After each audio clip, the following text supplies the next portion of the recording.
วัสดีจ้า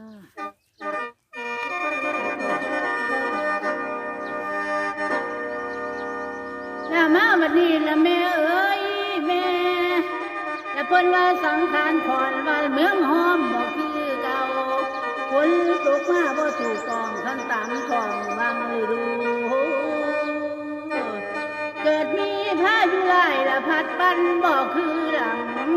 ทั้งทลายเฮือนซานกันหมู่คนโลดต่างบ้าน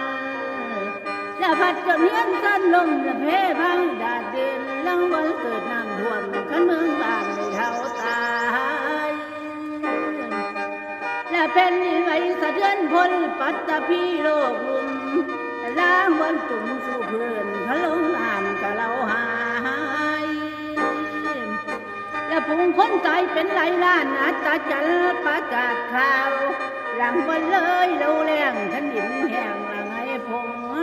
จนมาดงดอนไม่ขันใบใต้ต้นกอยฝนบรินหยาดหน่อยบ้านเมืองเศร้าขันเราเรื่อง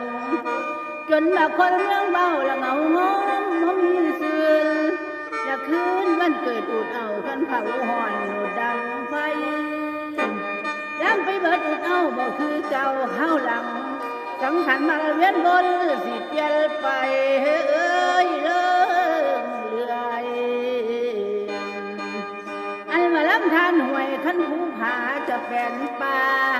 คนนั้นนับมือหลายละให้นานับมือหน่อยขันดุงไม่ป่าจะเป็นกูเล่นเล่นลีสัตว์ป่ากะนี้ไป